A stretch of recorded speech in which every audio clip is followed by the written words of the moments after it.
Hey, how you doing? I want to tell you a story. Back in 2019, before everything went crazy, I was staying at a hotel in Los Angeles, and I forgot my key. I walk out of my room without my key all the time. I don't know what is wrong with me, but you have to go up to the front desk. You have to identify yourself and then get a new key. And the guy that said, "Hey, you're the judge at the front desk," said, "Hey, you're the judge on divorce court, aren't you?" And I said, "Yeah, I am," because I still was at the time. And he said, "How you like your room?" I said, "I like it's very nice." And he said, "Well, you got to upgrade." And I said, "Well, that's wonderful." And then he said, "I don't want you to think that you got that upgrade because you're on TV." And so emotionally, I backed up because I wasn't sure what this cat was loading up. Didn't sound good. And I knew that my hormones, my adrenaline was implicated. So my body was registering a threat. Not a physical threat, but an emotional threat. And I know when my body responds to words emotionally, I gotta back up so I can let the first wave pass me by. So I have enough time to think it through before I feel it through and respond based upon an emotion and not a thought. So I backed up and I said, "Oh, really?" And he said, "Yeah, did you used to stay at this other hotel called La Montrose?" I said, "I used to stay there all the time. All the time. For years I've been staying there." He said, "Yeah, well, the guy that took your reservation used to work there." And he said, "You were always nice to everybody, from the hotel housekeeping staff to the front desk, and you were never mean, and you were always kind, and you always remember." Because I stayed there a lot. So I remember, like, this guy had a grandkid. That granddaughter was the light of his life. I asked him about her every time. I go out of my way to be nice to people because my mother said, "Be slow to anger. Everybody's got a boatload of crap they're trying to get through." And that is so very, very true. Ask holiness is easy. We do it as an art now on Twitter. All I'm saying is that made me feel good. That that that I made other people feel good. It's a nice feeling, and it's better than what you could do. But and sometimes it feels good in the moment to be you. But it never felt good to me, and I'm so glad it never did. So very, very glad. I wish y'all a wonderful Tuesday. How y'all doing? I got a gift in the mail the other day from one of my adopted daughters, and I'm going to tell you about that gift in a minute. Before I do, though, I have to tell you about the memory that it inspired in me. The particular person who gave me this gift had given me the gift before, and I lost it, and I apologize for that. She's friends with a woman named Valerie Hunt Darden. Valerie Hunt Darden was my first makeup artist when I first went on divorce court. Back in the day when I still had my bench before they pulled a sister off of there and put her on the Starship Enterprise. I didn't like the new set. I didn't think it did any favors for my face. It wasn't a judge. But anyway, that's over with now. I have to get over it. It's done. But anyhow, Val and Ricky Poo. Ricky Poo did my hair, and Val did my face. And the person that sent me this picture is a friend of Val's. And she brought my book, Dear Sonali, and she made a video, and I gave her some total swag, and then she resent me what she already sent me. But I have to tell you about Val and Ricky Poo. Hair and makeup. When I first went on TV, I was like a little boy. I didn't wear makeup, didn't like makeup. They used to sit me in that chair to do my makeup every half hour or so. They had to let me get up and walk around the room because I was unable to contain myself in the chair for that period of time for something that I thought was absurd, which was putting all this stuff on my face. Now, I finally, got used to it. And then what would happen was, this is back in the day. I was young, in my 40s. Was I in my 40s? No, I had to be in my 50s. I'm 69, late 40s, I think. And I was scared to fly. I didn't like to fly, and I lived in Cleveland, and I worked in L.A. So, and I just knew the plane wasn't gonna get back from L.A. to Cleveland. So, Valley Val and Ricky Pooh and me, they used to call me Lenny Pooh. We would all pray before I left to go home because they knew I was sweating the trip. And you know, I presided. I didn't preside, but I had a role in Val Dunt's heart. Valerie Hunt Darden. She's a Hunt. She married a Darden. I hope she doesn't mind me talking about her because I'm all loud with it. I'm so sorry for you. But anyway, I threatened her husband during the ceremony. I said, "Don't mess up, because that's my girl. I will come for you." Hello. Anyway, so she sent me my gift. Now, y'all know I wasn't into makeup, but the one thing I've always loved is my lip gloss. Wendy Williams said I wore lip gloss. What did she say, like a hoe? Or she didn't say a hooker. And I thought that was funny. My children didn't think it was funny, but I thought that was hilarious. But her sister does love her lip gloss. And I like it thick and smooth.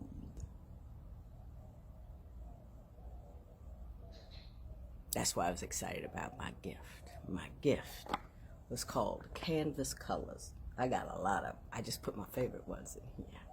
I got them on now. Look at that. Feels good and thick. Creamy. I'm going to show you what I got. I tell you the ones that I love. I mixed because I love to mix. They don't look that different, but if you mix them up, this is what you get.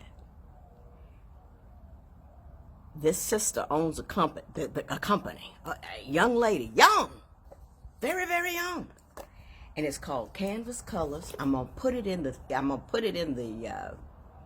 comments. Canvascolors.co. I didn't know there was such thing as a .co. I thought it was .com. I spent 10 minutes trying to look up a thing on .com and it wasn't there. So don't do that.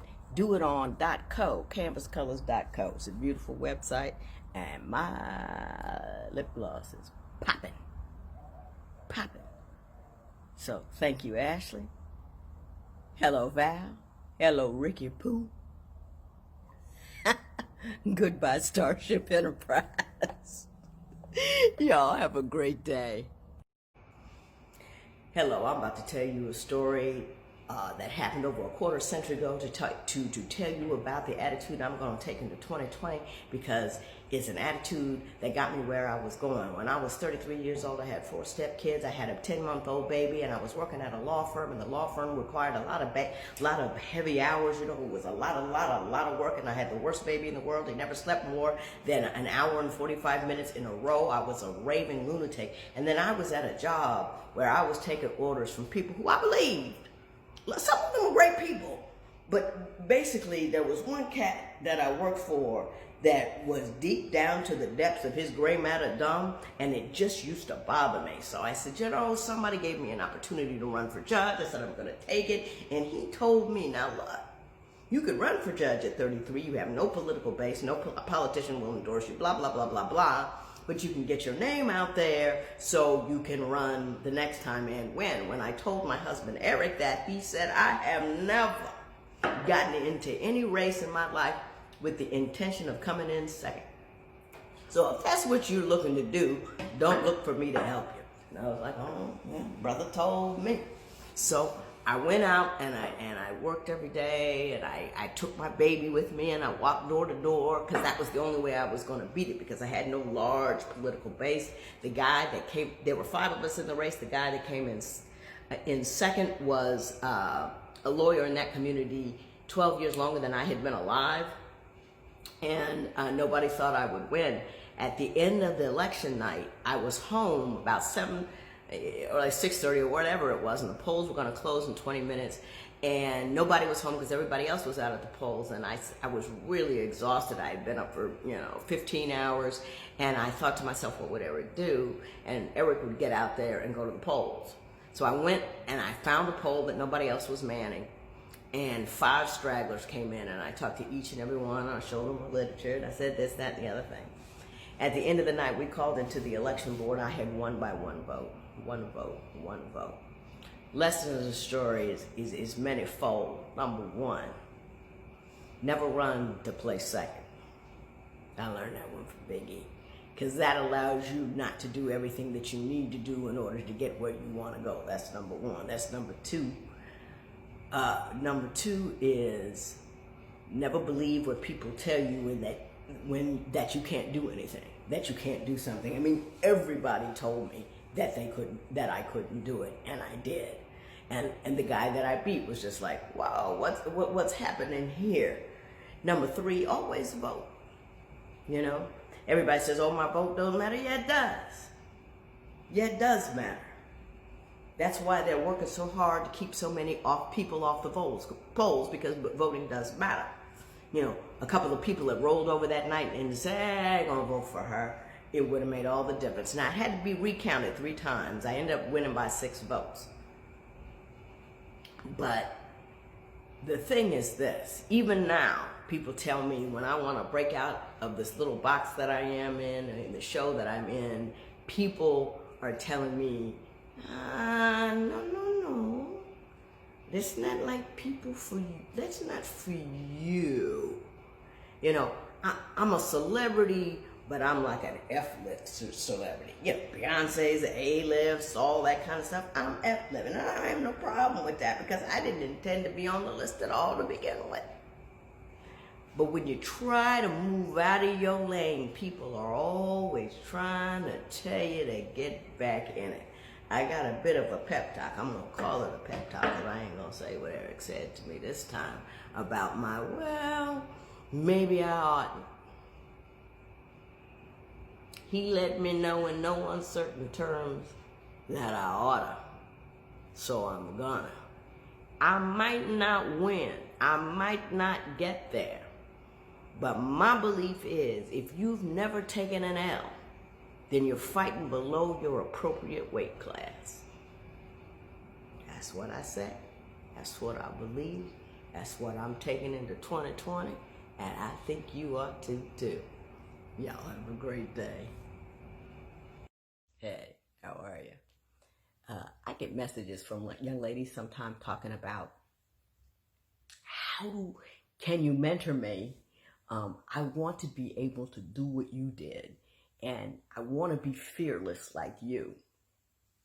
And I can't do the mentor thing because I would have that. Well, I'm gonna do Sonali's Room, and that's what the book was about. And I'm doing Sonali's Room to help mentor in a large way. But I want to disabuse you of a notion before I do, so you can feel better about where you are while you're waiting on getting where you want to go. I am not fearless, never have been fearless. I am an anxiety-ridden chick. I don't like to drive, I don't like to fly, I don't like to meet new people, I don't like new circumstances. I will stay in the house all the time. I don't like, you would not imagine what I got to do to work up the nerve to call somebody I've never called before. My husband has actually said to me, they want you to call. It's the business, just call them. I'm very odd about that one particular thing. And what I want you to understand is I am not fearless. I am brave. And that's an important distinction. Fearless people are born that way. You know what I mean? Like, I'm fearless when it comes to public speaking. Born that way. Didn't develop it. That I was just comfortable in that circumstance. But I had nothing but an anxiety and fear about regular life. And so fearlessness you have to have, but bravery you can adopt. You can decide to walk up to everything that you're afraid of and continue to do it. And that's what I do. I talk to myself all the time. That's a fear move. Told her, don't do it. Told her, don't do it. Told her, you do it. Don't let that stop. Do it all of the time. And the beauty of the bravery thing is this. You can work on it. You can get better at it. And understanding that other people aren't fearless, it allows you to use other people in an appropriate manner. Not to hang on. Instead of looking at somebody and envying what they have, you look at them and you determine how they got it. And so instead of being in a room full of people that you're jealous of or that you're envious of, you're in a room full of people who are teaching you what they know. If you take the time to watch and look and listen. I listen to my husband make phone calls and deal with business. I listen to my sister, who is naturally gregarious, deal with other people. I noticed that she asked them questions a lot about themselves that taught me that I can fight through my fear of meeting somebody new by planning to do those things and getting a positive response in return. And then you're able to conquer your fears. Well, not conquer them. I don't ever conquer a fear, but I tie it up in a chair and I smack it around. Fearlessness is cool. Bravery is better. Y'all have a brave afternoon.